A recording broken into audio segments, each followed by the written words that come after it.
त्रेतायुगीन उमानाथ मंदिर में गंगा आरती पर एक चमत्कार से सभी लोग हैरान हैं। गंगा आरती का आह्वान होते ही सभी श्रद्धालुओं की नजर गंगा नदी पर टिक जाती है। गंगा नदी से लहराते हुए एक सर्प बाहर निकलता है और पूरी आरती के दौरान वहीं आसपास रेंगता रहता है। 12 वर्षों से गंगा आरती पर यह सर्प महाराज रोज प्रकट होते हैं। उत्तरायण गंगा होने के कारण उमानाथ मंदिर को बिहार का काशी भी कहा जाता है।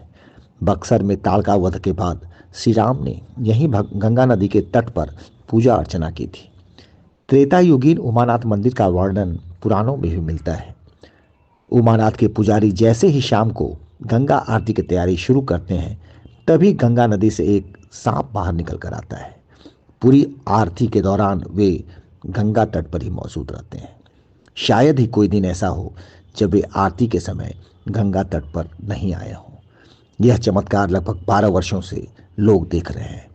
अब श्रद्धालुओं को गंगा आरती के समय रोज सर्प महाराज का इंतजार रहता है। गंगा आरती के समय घंटा घड़ियाल बजते ही यह सांप अचानक गंगा नदी में प्रकट हो जाता है। कभी गंगा नदी में लहराते हुए तेज धारा में बहते रहते हैं, तो कभी उमानाथ घाट पर बांस से लिपटे नजर आते हैं।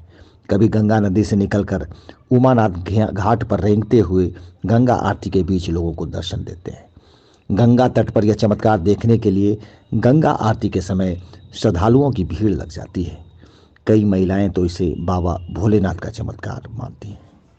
आरती का जब आवाहन होता है, पूजा होता है, उसी समय सर आते हैं और आरती भर जाते हैं, फिर आरती भर चले जाते हैं। इसके बाद कहाँ आते तो आज तक पता ही नहीं चला है। लेकिन जब जब पूजा शुरू होती है वो आ जाते हैं। हाँ, उनका आना तय है। आरती स्टार्ट होने से लेकर पुष्पांजलि तक उसके बीच में उनको आना ही आना है। और अभी तक किसी को नुकसान उन्होंने नहीं कोई पहुंचा। नुकसान नहीं दिया। कितने साल से वो आ रहे हैं यहाँ गंगा तट पर? लगभग 12 साल 12 साल से। आज तक वही है। ऐसा नहीं कोई चेंजिंग है कि कोई दूसरा साहब नहीं। जो पहले आते थे वो आज भी आते हैं। तो क्या लगता है ये कोई ईश्वरीय चमत्कार है? ये तो ईश्वरीय चमत्कार ही कहेंगे। डेली के रूप में कोई आ ही रहे, डेली आरती के रूप में आरती के समय ही आना और डेली वही को आना, ये तो बड़ी बात है। एक सर बात है जो देख कर चले जाते हैं। तो कितने देर वहाँ घाट पर रुकते हैं? 1-2 मिनट घूमते हो जाओ और चले जाते हैं। तो कितने साल से ये घटना लगातार हो रही है? जैसे बाबू के टाइम से जिस समय से शुरू हुआ उसी समय से गंगा आरती शुरू होती है तो यहाँ जो है गंगा किनारे में सांप आकर के लटपटा जाते ही बांस जो बांध जो बांधा गया उसी आकर लटपटा जाता। तो ये रोज आरती समापन होने के बाद फिर चल जाती है। तो ये रोज घटना ये ऐसी होती है? जी, कितना देर तक सर्प महाराज रुकते हैं? और एक आधा घंटा तक तो रहते हैं। जब तक आरती चालू होती है और जब तक आरती खत्म होती है तब तक महाराज जाते हैं। आरती शुरुआत होती है तो उसके बाद समापन के बाद चल जाते हैं। गंगा आरती में वर्षों से दिखा जा रहा है।